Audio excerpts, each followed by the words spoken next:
de 2023. Tudo o que eles não querem que você saiba. Parcialidade nas prisões, excessos, desproporcionalidade da pena, omissão do governo federal e, por fim, sentenças de morte. Um efeito dominó de erros intencionais que sentenciaram centenas de famílias à inexistência. A partir de hoje, dia 8 de janeiro de 2024, você vai descobrir na série 8 de janeiro toda a face oculta das prisões. Mentiras e sujeiras do governo silenciadas pela grande mídia e pela própria justiça, que levantou o tapete, pegou a vassoura e varreu para debaixo toda e qualquer dignidade humana.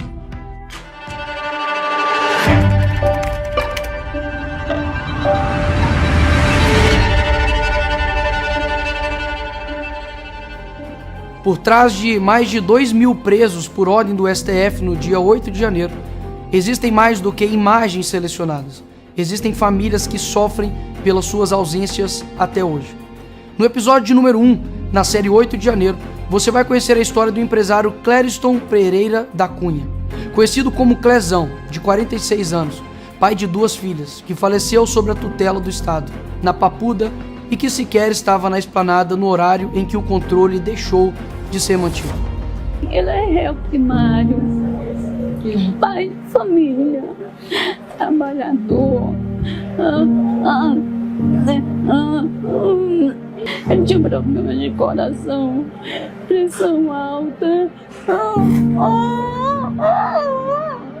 Ele passou mal várias vezes lá, viu? Meu esposo morreu de uma forma injusta. 8 de janeiro.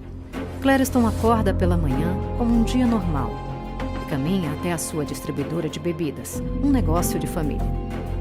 Clezão sempre foi muito respeitado e admirado na região.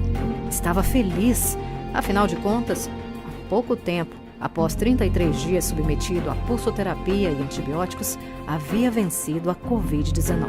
Fato que o deixou com algumas sequelas e com a necessidade de acompanhamento médico. Sua distribuidora era o lugar onde tirava grande parte do seu sustento. Não foi à toa que no domingo, dia 8 de janeiro, até às 16 da tarde, ainda estava por lá, trabalhando. Prova disso, o circuito interno de segurança da própria distribuidora.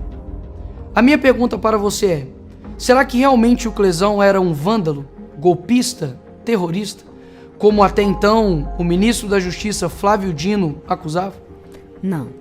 O Clezão era um brasileiro como qualquer outro que acreditava em um Brasil com suas cores pintadas de verde e amarelo, ainda vivas e reluzentes. No momento em que foi preso, Clezão havia entrado no Senado para se abrigar, enquanto a ação policial usava gás de pimenta e tiros de bala de borracha, uma medida de segurança.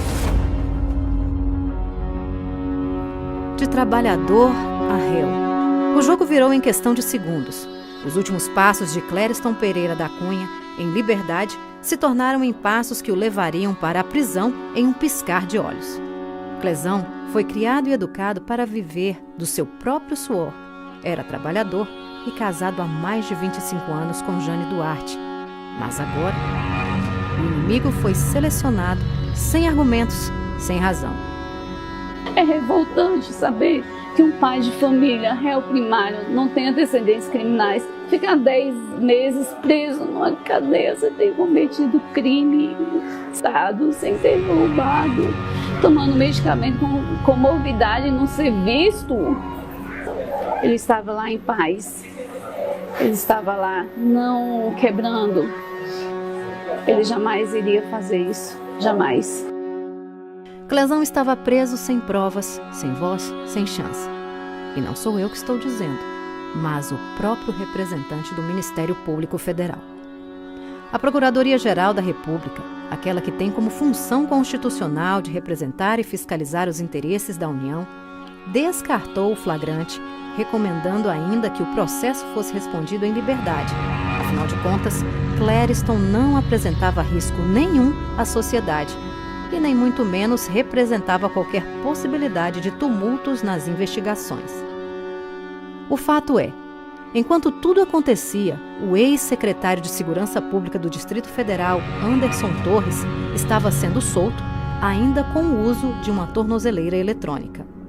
Se o Anderson havia sido solto, de maneira acertada por qual motivo Clériston, sem provas e que alguns momentos atrás estava em sua distribuidora trabalhando, não seria.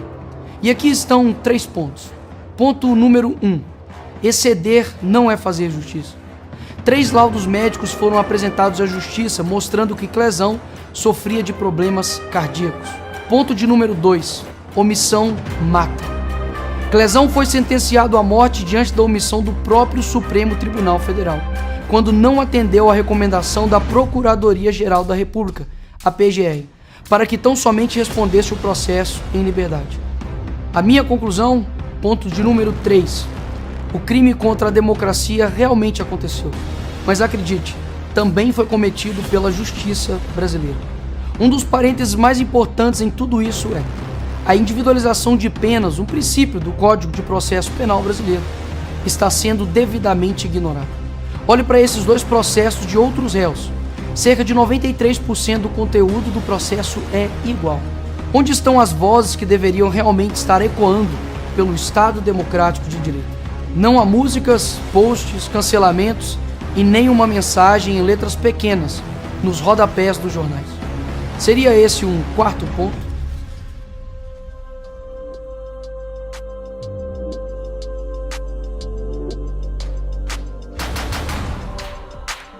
10 meses preso, sem ter cometido crime, sem ser ouvido.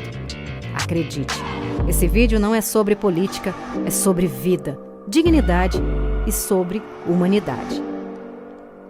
Dia 20 de novembro, por volta das 10 da manhã, um ataque fulminante.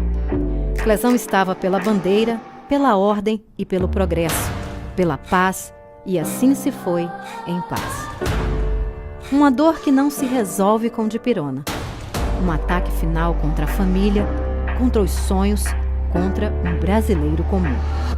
Direitos humanos não vimos e sequer realmente ouvimos. Algum esclarecimento do que realmente aconteceu? Haverão responsabilizados pela morte de um pai de família? Um brasileiro se foi. Quem será o culpado? Por que o silêncio? O problema nunca foi o que acontece, mas com quem acontece. Se os 9 medicamentos que o Clériston precisava tomar por dia e assim mantê-lo vivo foram também ignorados, a memória de um homem comum, trabalhador, honesto, pai de família e construtor de um futuro melhor há de mantê-lo vivo. O sonho dele era ver as filhas formadas. Clériston Pereira da Cunha, um inimigo selecionado.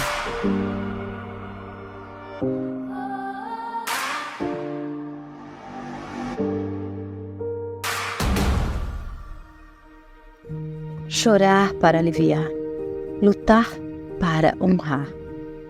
Lágrimas pesadas que lavam a alma e escorrem pelo rosto de quem sente tanta falta de alguém. Do pai, do esposo, do amigo. Clezão foi retirado da sua família sem direito a despedidas. Hoje, o choro é uma tentativa de aliviar e de expressar a dor, ao mesmo tempo que clama pela honra e pelo legado que foi deixado.